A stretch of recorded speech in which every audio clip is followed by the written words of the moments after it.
Welcome viewers to In Business. I'm your host Vikant Sahai. Well, Confederation of Indian Industry, one of the largest trade body in the country, has been working with the government and for the government and against the government too, to in fact fuel the industry in the country. We have a Goa chapter too, and the chairman of the Goa chapter of CII is Mr. Atul Jadhav. Mr. Atul Jadhav, welcome to In Business. Thanks for inviting me. Sir, can you let us know something about the CII? CII basically earlier it was known as Confederation of Engineering Industry, which was formed 125 years back then. Then the name changed to Confederation of Indian Industry because it included all the other parts of the industries also. And now it is single largest body of associations or the business houses or the businesses, representing them with the government of India and various state governments taking up their issues at various levels. Now we should be having something like 9,000 direct members, and we have other indirect memberships also. That comes to 300,000, so around 3 lakh people. So a lot of membership is there and of various sectors. How many offices and what about Goa? Goa is, we have got now, we started with very hardly any people 25 years back, but now we are having a strong 144 who are actually into the industry. But along with the non-members also, there are a lot of association members. We are having more than another 200 people who are also part of the whole ambit, because they also represent through the various institutional memberships. So that also we are having. Sir, tell me, what are the issues plaguing in Goa right now as far as industry is concerned? See, the issues pending at present with the government of Goa, which the industry CII has been sort of taking up the issues. Obviously, first is the mining issue, because when Goa got liberated, we were about 60-70% of the government of Goa's income was on the mining issue. Now, because of the various factors, say political factors, etc., a lot of people made noises, and then the whole picture of mining got vitiated. Misrepresentations were done, and then what has happened is the mining, of course, with the onset of tourism, now the current situation before mining closure was 30% tourism, 30% mining industry, and balance 40% was general industry and services. But now, say 30% of the income of government of Goa is gone simply because mining has been stopped.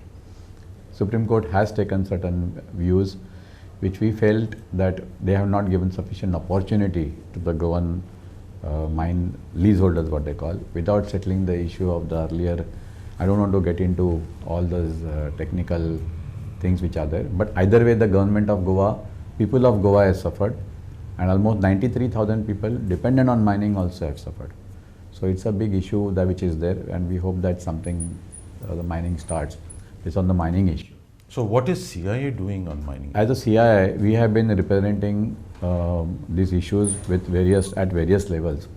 So we are advising the CII has more of policy advocacy, like what should be the policy of the government as far as mining is concerned. So with the representations what we have done, the government of India also modified the laws so that extent that tomorrow if the government's mining leases are not renewed here, then central government also may take over the mines and auction the mines. So now you have two governments who may interact. But if the government of Goa itself starts, then it will be definitely better. And we are ready to work with the government to come at a correct advisory policy, like their government is thinking of corporations. So how do you go about it? It's not easy to say. It's easy to say that yes, we will form this and we'll form that. It takes time. So we would be working with the government to make sure that the mining starts. Second point you were mentioning after mining. On the industry front, according to me, especially on the tourism, our focus has been on the two major sectors. One is nautical tourism, where somehow we are not been able to, again, people have not understood what is the importance of nautical tourism. If you go to Spain, you go to any European country or even USA, a lot of income comes from nautical tourism. lot of people who are intending to come to Goa. There are people who from neighboring states who like to come to Goa as a destination for holiday, etc. and all that. But there is lot of tourism available, opportunities available for the foreign tourists to come, which are high-end tourists. So we are not able to tap that. Why we are not able to tap that is because we are not provided any facility. Like one of my friend, he has got a multimillionaire in England. He wants to come to Goa with a yacht. Now, if you see the difference, a person coming by flight to Goa on a budget traveler who is ready to pay only £100 a day or something like that, and a person who comes and buy a yacht, he is spending maybe 20 times the money what this guy is spending. Now, if he comes here, these yachts have to be anchored somewhere. A marina facilities has to begin. What are the facilities required? Basic facilities is electricity to them, shore connection. Second is water. Third is fuel. And fourth is their disposal system. Now, once these people come here, they don't out, they stay on the, in their own boats, but not necessary. They also may go to the venture tourism inside, in the high seas or mountains. Hinterland. They want to experience Goa. And these are people who are naturalists. I mean, they work with the nature. So when they come here, they are big spenders. So we have not done anything for them. We have done for budget travelers, but for special nautical tourism, we have not done anything. So therefore, what are the things they will require? They will require parasailing, they will require kayaking, they will require the crocodile dandies. Small things, but they generate lot of revenue and they are willing to spend the money. I wish that money can come to Goa. You also have been the president of the Barges Association of Goa. Yeah. What is the status there right now? That status is linked to obviously mining, because we have been typically monolithic, monocargo port or monocargo export industry. That is iron ore industry. And we build barges basically for export of iron ore. Because of the Chinese boom in 2002, we had reached almost from the exporters who are members, they have got a Goa Mineral Ore Exporters Association. They had about 62 big barges, that is 2,000 ton of barges. And Goa Barge Owners Association, we had reached a figure of in 10-11, before the mining stopped, we had reached a figure of about 224 big barges and 80 small barges. Small barges is below 1,000 tons and 224 barges which are carrying capacity of 2,000 tons. So almost a fleet of 7 lakh tons, which is unimaginable in place like India. So that is the kind of facilities we had, and we had reached an export figure of 54.5 million tons. Now, if you ask me, we have exporters barges have come down from 62 to 35. Our barges, which were 224 big barges, have come down to 67. Out of it, some of them are not repaired, and 80 small barges, which are also a lifeline of Goa's mining, because for certain loading points only small barges go. That figure of 80 has come down to only 18 operating barges. So what happened to those barges which have vanished? See, many of them, because of the desperation, because the government, though the government helped us in getting waiver from the loans, from the banks, etc. Banks have helped us quite a lot. They have forgotten they have waived their interest. Some of the banks, nationalized banks, have waived loan installments also. Means on the basic loan, they have waived something between 30% to 47% also. But the cooperative banks, basically, who funded the barges in Goa, about 100 crores of them, 100 crores they had funded. The Goa Urban being the most profitable functioning cooperative bank in Goa, okay, they had about 74 crores of loan, and other Mapsa Urban Cooperative Bank was very less loan, but Goa State Cooperative had, Madgaon Urban Cooperative Bank has had about 18 crores. They have gone in red, but they have gone in the red because of the loss of revenue, not only on the income from the barges, interest on the loans of income from the barges, but also on the trucks also and mining machinery. So imagine the amount of hit they had to take in last 9 years. So with that, they have lost. Now what has happened is, the government laws were such that the cooperative banks are not able to attach the barges. What will they do? Who is the buyer? Nobody is there. Second thing is, they have waived the interest, but they could not waive the loan installments, like the waiver on principal amount of 30%, they could not give, which we felt that the Reserve Bank should have stepped inside, Finance Ministry should have stepped inside, and the government of Goa, if the triple efforts were done on these, the cooperative banks would have recovered their 70% at least. Now, if you see that out of 100 crores, if they are not able to recover and still there are 35-40 crores remaining, and had that 70% had got recovered in 2014 or 15, in 7 years, they would have made up for that 30% loss which they would have suffered. So what message are you sending to your own association members in Barge Association? See, we have, as an association, as a president, we worked with Mr. Nitin Gadkari, who was that time the Honorable Minister for Shipping. We have provided an opportunity for converting these vessels or these barges into ships sort of thing.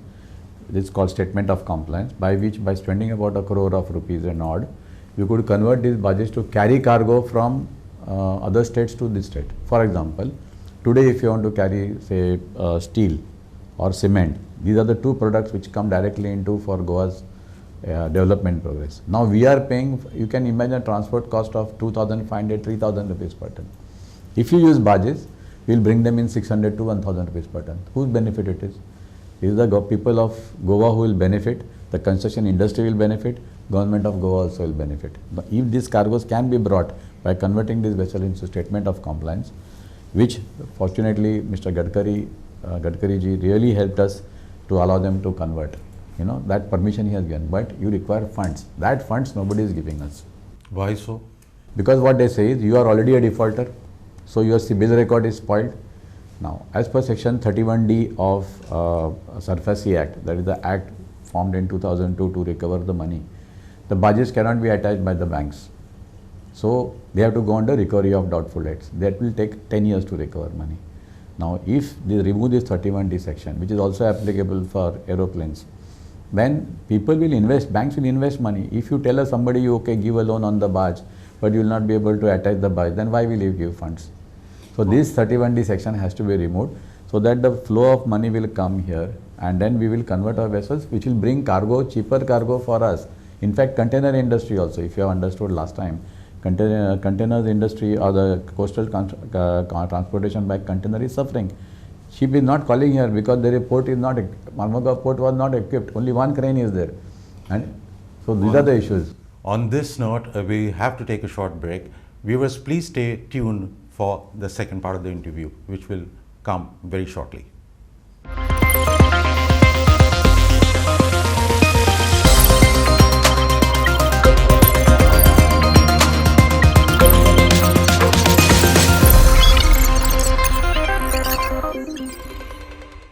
Welcome back, viewers, after the break.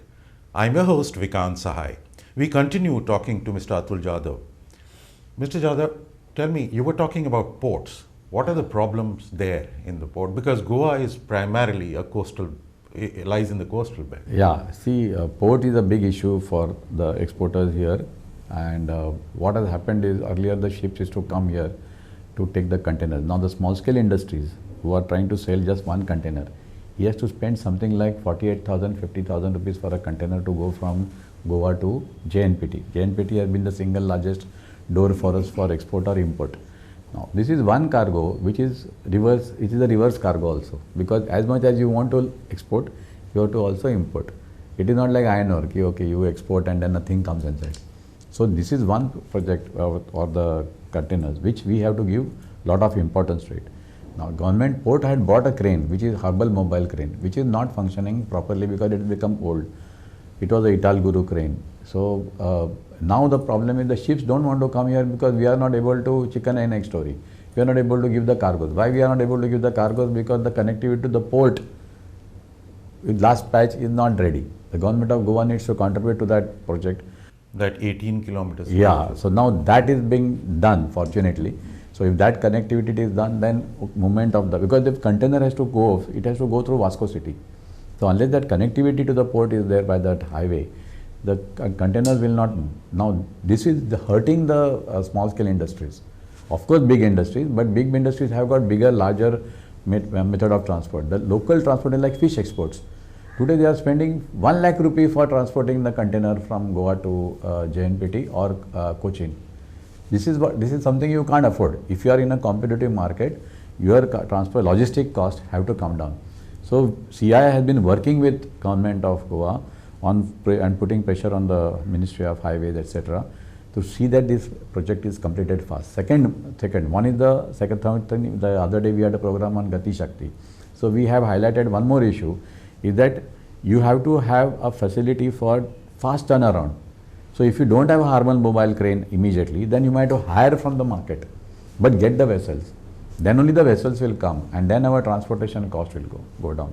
Third opportunity we can give to ourselves is to carry the cargo also by barges for transportation on this type of barges, which will develop the internal ports also. So this is where we have to take the NGOs into confidence and tell them that, look, we are going to handle what we call container, which is a clean cargo. Tomorrow if you want to say that you are bringing coal, immediately there will be 10 NGOs standing against, and people, all the political parties will again stand against, oh no to coal.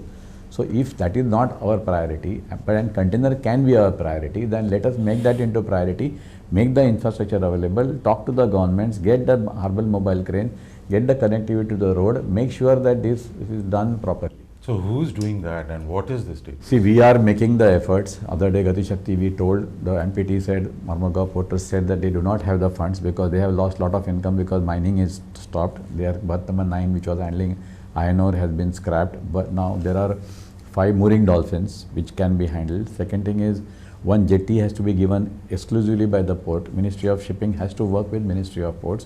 So we are advising them. Our logistic team headed by Mr. Gaskell, he is also advising on these issues, so that the cargoes of containers, because we are also along with other organizations like GSI, Goa Chamber of Commerce, all of us are putting the efforts to make sure that the system works and the container cargo moves fast.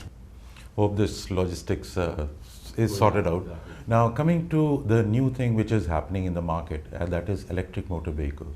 The EVMs are making quite a big noise now. What is CIA doing for that? For promotion of EVMs and also informing and letting people know that why it is important. See, as CI, we got a very big data, not only nationally, we got international data on how the electronic vehicle policies are happening and how the countries are taking forward this issue, how the state governments are handling it, how the central government is doing it. So on that, we were the first to sort of respond to the government and give them a policy, what this is the direction it should go. Let us say you give 10,000 rupees per kW of a subsidy to the two-wheeler or a four-wheeler. This is environmental friendly, this is going to give. I would really thank the government. The subsidy scheme, what we promoted or we asked for the government immediately took up the policy under Environment Minister, who is also a power minister, fortunately. So he has taken a lot of interest. He went line by line on this policy and has already come out with the electronic vehicle policy. So we guided them, we could get the data from all the states. What about Goa? How do you see Goa would be a big changer, because see, Goa has got mainly small, what you call, how many places there are houses who can also put along with that what you call solar panels. Now if they put every individual or a person can afford to put a solar panels, for which also government of Goa is giving subsidy, then we could go to the greener vehicles, will have no pollution, and that should be our target. And I think government is going in the right direction. Only people have to respond faster to it so that we get the thing. They are also giving subsidy on the charging machines. So even that is a good industry. Somebody wants to put a charging machine, he can put a charging machine, and there will be an input cost and output cost. So even such people, even restaurants, they can have outside EV chargers, the societies, the banks, the what you call clubs, the gyms, everywhere you can have these facilities.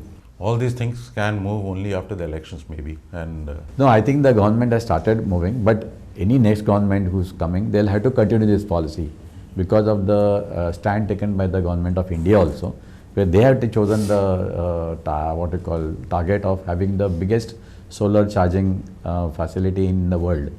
So I'm sure it will not be lost. Every government will have to do it. So after the pandemic, and you never know next time when it hits us. And this is another question to be debated on. But you know, lot many people lost their job, lot many salary cuts, lot many. So jobs are required. So it has to be done by the MSMEs and the industry. what is CII doing for the creation of jobs? Because nobody should depend on creation of jobs by the government, because government has a limited resources in this. Industry can do it. What is your take on this? So, first thing is that on the employment front, we lost a lot of trained manpower during this what you call corona issue. Lot of people who are migrant workers, mainly in say barge industry or even in mining activity, whatever was there, they went away. Most importantly, people who went away is from the tourism industry, and we lost a big manpower there. The people who were trained, they have left Goa and gone back to their villages. Now getting them back has been a very, very big cost, because they first don't have money to come. So the small hotels, small hotels, restaurants, shacks, or even small chai wala ka dukan also, he doesn't have a worker. And Goans are going out. Now they are fortunately this other cruise boats have started. But those cruise people also who were working on the cruise boats also had come here. They were without jobs. They started taking up small jobs in small restaurants. But how much? Those fellows were not enough. So now it is a turnaround cost for the small shack owners. They have to pay huge amount of money to get their inward transportation. So has CI done any study or so? We had done it, and what we had worked out was, we have also, how do you train the manpower for the next jobs? So we have, with the government of Goa, of course, who have been supporting, we have formed Model Career Center. And as per that, more than 500 people have got jobs. So what do? We invite the young boys and girls, for training themselves, choosing their field and training themselves with the government of Goa in the Ministry of Labour at Pato. They have a model training center, which is a very state-of-the-art place. So these young boys and girls are trained down there. Now we are also working with other organizations like Talking Talukas, the PDF, it's an NGO. What are we doing? We are trying to get through these NGOs plus young Indians. We have got a very strong team in young Indians. Young Indians, the chairman was Mr. Jayesh Raikar, who is also from the industry. Next taking over is Vaikund Tempo. Now both these people have worked last 2 years, getting the people from the taluka level people, from basically people coming from the villages, getting them here, training the people, forming so many interactive groups, working with technical institutes like Don Bosco and other such institutions. And then we are trying to form a training center for them, and also giving them help to set up their own units. So like incubation centers. So if they come up with such ideas, we had what you call a conference on startups, which we made people to attend. So now the young people need not go out. They have to be given this opportunity, otherwise there will be brain drain in Goa. The graduates, if the more engineering industries don't come, they will go out. Software industry we have not yet picked up, that has to be. So therefore, all these people have to be retained here by training them here and giving them jobs. On this note, we'll have to end this program. We are completely running out of time. Thank you very much, viewers, for staying with us and viewing this program. And we would like to thank Mr. Atul Jadhav for his presence and for his insight on various issues. Thank you very much, sir. Thank you very much, viewers. Till then, I am your host, Vikant Sahai, signing off.